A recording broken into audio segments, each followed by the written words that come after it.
Assalamualaikum warahmatullahi wabarakatuh. Yuk kembali lagi bersama saya. Sebelumnya saya akan memperkenalkan diri terlebih dahulu. Baiklah, sebelumnya saya akan menjelaskan apa itu layanan informasi. Layanan informasi adalah layanan yang memungkinkan peserta didik menerima dan memahami berbagai informasi seperti informasi diri, sosial, belajar, pergaulan, karir, pendidikan lanjutan, dan sebagainya. Dan tujuan layanan informasi adalah membantu peserta didik agar dapat mengambil keputusan secara tepat tentang sesuatu dalam bidang pribadi, sosial, belajar, maupun karir berdasarkan informasi yang diperolehnya yang memadai. Layanan informasi pun berfungsi untuk pencegahan dan pemahaman.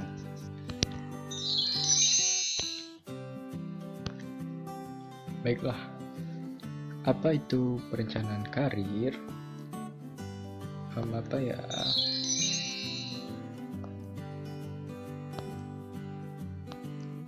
Secara umum, dapat dikatakan bahwa suatu karir akan berisi kenaikan tingkat dan tanggung jawab, kekuasaan dan pendapatan seseorang. Menurut Kamus Besar Bahasa Indonesia, karir diartikan sebagai perkembangan dan kemajuan di kehidupan pekerjaan, jabatan, dan sebagainya. Karir adalah suatu deretan posisi yang diduduki oleh seseorang selama perjalanan usianya, menurut Rifai 2009-69. Lalu juga menurut Panggabean, karir adalah suatu rangkaian aktivitas kerja yang terpisah tapi berhubungan dan memberikan kesinambungan, keteraturan, dan arti kehidupan bagi seseorang. Dari kedua definisi tersebut, dapat disimpulkan bahwa karir adalah suatu rangkaian kerja dan jabatan yang dipegang seseorang dalam jangka waktu yang lama.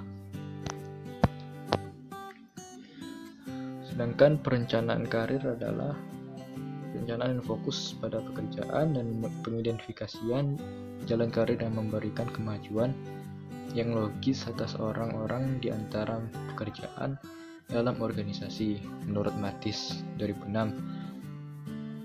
Selanjutnya, perencanaan karir adalah proses di mana perusahaan menyeleksi tujuan karir dan jenjang karir dalam mencapai rencana karir, menurut Rifai 2009.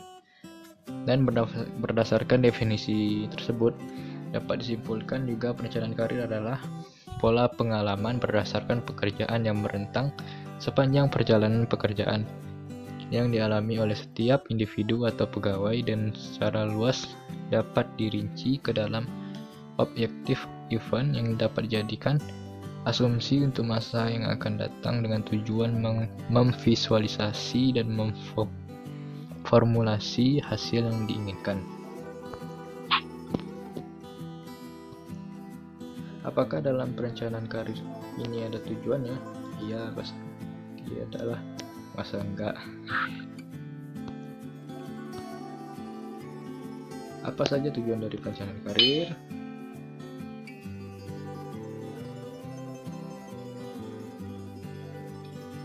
Yang pertama, meningkatkan kesadaran diri dan pemahaman diri.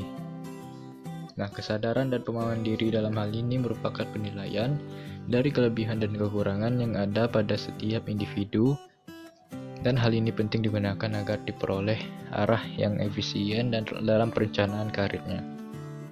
Yang kedua, mencapai kepuasan pribadi. Dalam hal ini diharapkan setiap individu akan mendapatkan kepuasan pribadi dari karir yang ditekuninya melalui perencanaan karir sebelumnya. Yang ketiga, mempersiapkan diri dari penempatan yang memadai dalam berkarir.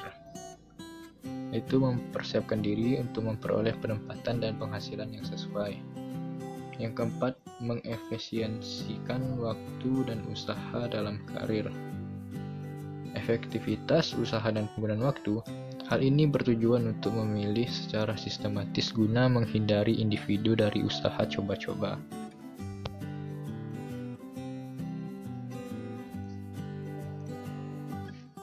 Baiklah, dalam berkarir apakah ada aspek-aspeknya juga? Yalah, masa enggak? Aspek-aspek dalam perencanaan dan perkembangan karir. Menurut Dillard, yang pertama, pengetahuan diri, yaitu individu harus memiliki pemahaman akan bakat, minat, dan kemampuan, serta memiliki tujuan yang jelas setelah menyelesaikan pendidikan. Yang kedua, aspek sikap, yaitu individu memiliki cita-cita yang jelas terhadap pekerjaan, dorongan untuk maju dalam bidang pendidikan atau pekerjaan yang dicita-citakan, memberi penghargaan atau persepsi positif terhadap pekerjaan, serta mandiri dalam proses pengambilan keputusan. Yang ketiga, keterampilan. Dalam masuk keterampilan, indikator dari aspek ini yaitu kemampuan mengelompokkan pekerjaan yang diminati sesuai bidangnya, serta menunjukkan cara-cara yang realistis untuk mencapai cita-cita. Jadi dalam merencanakan karir tidak hanya fokus kepada aspek, tetapi juga kepada sikap dan keterampilan. Meskipun pengetahuan kita sangat bagus, di mana dibuktikan dengan IPK cum laude, tetapi sikap dan keterampilan kita tidak mendukung, maka hal ini akan menjadi hambatan kita dalam memperoleh pekerjaan yang kita inginkan.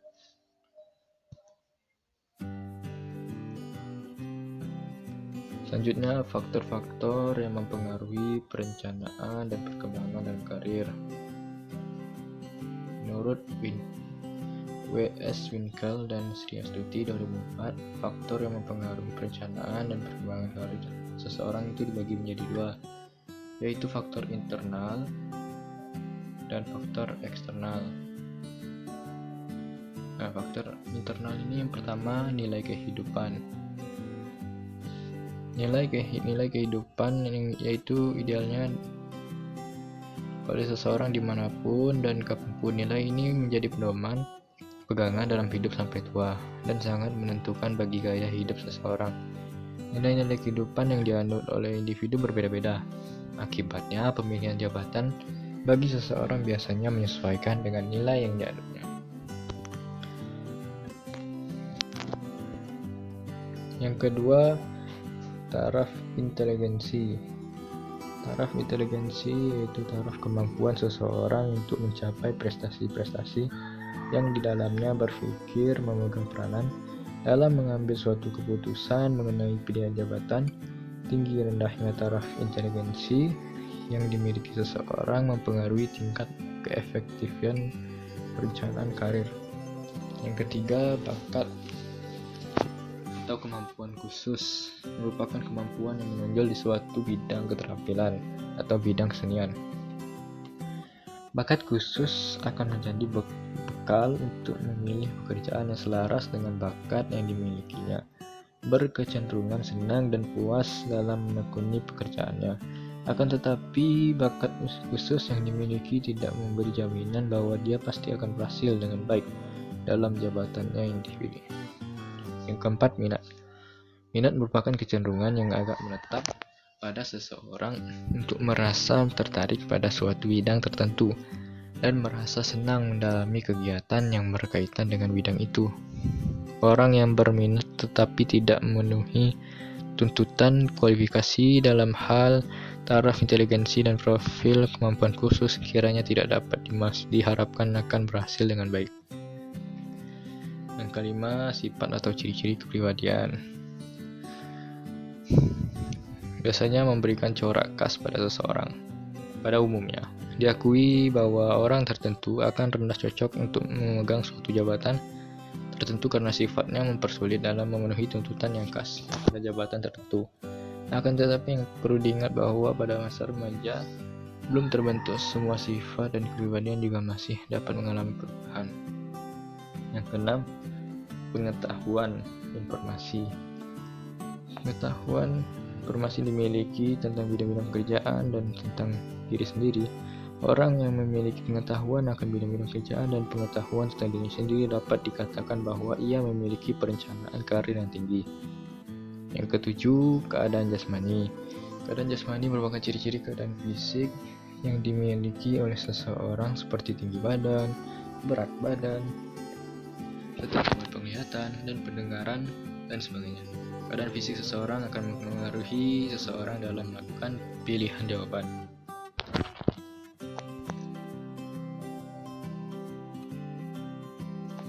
Selanjutnya, faktor eksternal. Faktor eksternal merupakan faktor yang berasal dari luar diri individu. Yang pertama, masyarakat. Masyarakat merupakan lingkungan sosial budaya di mana seseorang dibebaskan. Lingkungan sangat berpengaruh besar terhadap pandangan yang dipegang dalam sebuah keluarga. Salah satunya ialah pandangan atau keyakinan mengenai gambaran jenis pekerjaan dan cocok tidaknya jabatan tertentu untuk pria dan wanita. Yang kedua, keadaan sosial.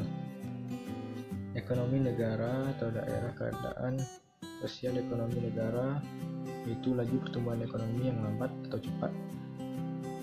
Stratifikasi masyarakat dalam golongan sosial ekonomi tinggi, tengah, dan rendah, serta diverifikasi masyarakat atas kelompok-kelompok yang terbuka atau tertutup bagi anggota dari kelompok lain. Yang ketiga, taraf sosial ekonomi keluarga adalah tingkat pendidikan orang tua, tinggi rendahnya pendapatan orang tua, jabatan ayah ibu, dan daerah tempat tinggal. Status ini akan turut dalam menentukan tingkat pendidikan sekolah seseorang yang dimungkinkan. Pengaruh dari keluarga besar dan keluarga inti orang tua, saudara kandung, dan orang tua dan kakak terkadang memiliki harapan mengkomunikasikan pandangan dan sikap tertentu terhadap pendidikan dan pekerjaan. Yang keempat, orang-orang lain yang tinggal serumah. Ini akan menjadi pengaruh besar bagi anak dalam menyusun dan merencanakan karirnya. Orang tua menyatakan sendiri segala harapan mereka serta mengkomunikasikan pandangan dan sikap tertentu terhadap perencanaan pendidikan dan pekerjaan. Remaja harus menentukan sendiri sikapnya terhadap harapan dan pandangan tersebut. Hal ini akan berpengaruh dalam rencana karirnya. Yang kelima, pendidikan sekolah. Pendidikan sekolah adalah pandangan dan sikap yang dikomunikasikan kepada anak didik oleh staf tenaga pengajar mengenai nilai-nilai yang terkandung dalam kerja, tinggi rendahnya status sosial jabatan-jabatan dan kecocokan jabatan tertentu. Yang keenam, pergaulan dengan teman sebaya atau teman-teman. Pergaulan teman sebaya yaitu beraneka pandangan dan variasi harapan tentang masa depan yang terungkap dalam pergaulan sehari-hari. Pandangan dan harapan yang bernada optimis akan meninggalkan kesan dalam hati yang jauh berbeda dengan kesan yang timbul bila terdengar keluh-keluhan. Yang ketujuh, tuntutan yang melekat pada masing-masing jabatan. Tuntutan yang melekat pada masing-masing jabatan pada setiap program studi atau latihan yang mempersiapkan seseorang untuk terima pada jabatan tertentu dan berhasil di dalamnya.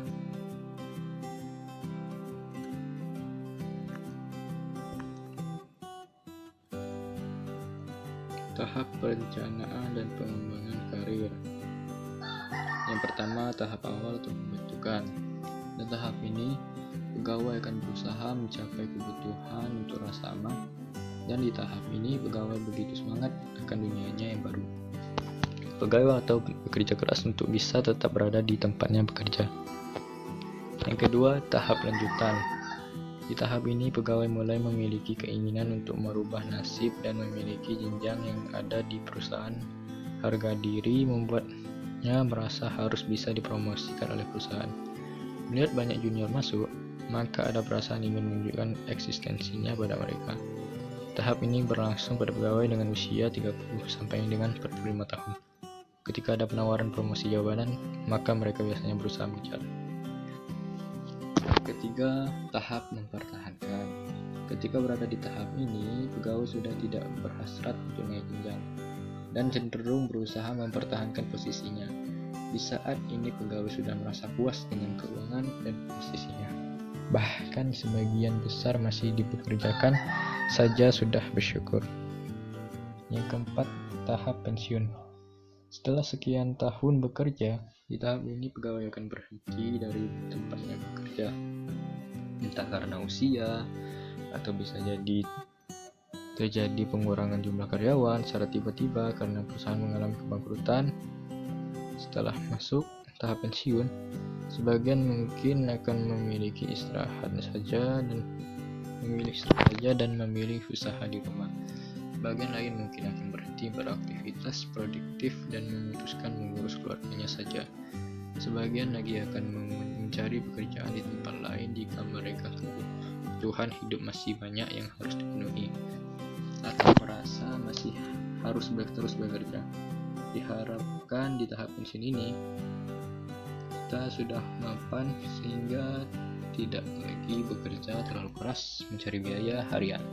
Lebih baik lagi jika pada tahapan ini kamu memiliki dana pensiun yang sebelumnya sudah dikumpulkan saat masih memiliki penghasilan dalam pekerjaan. Baiklah, dapat saya simpulkan, dengan adanya perencanaan karir, maka individu akan memahami kemampuan dirinya, baik dari segi minat, potensi, dan kemampuan yang dimilikinya. Dengan pemahaman tersebut akan mempermudahkannya untuk mempersiapkan diri akan karir yang akan dipilihnya. Tentunya dengan perencanaan yang matang yang dapat membuat segala sesuatu berjalan dengan efektif dan efisien. Itulah pemaparan materi dari saya. Lebih kurang saya mohon maaf. Wabillahi taufiq wal hidayah. Wassalamualaikum warahmatullahi wabarakatuh. Terima kasih. Terima kasih teman-teman yang sudah menonton video saya. Jangan lupa tekan tombol like, subscribe, dan loncengnya ya.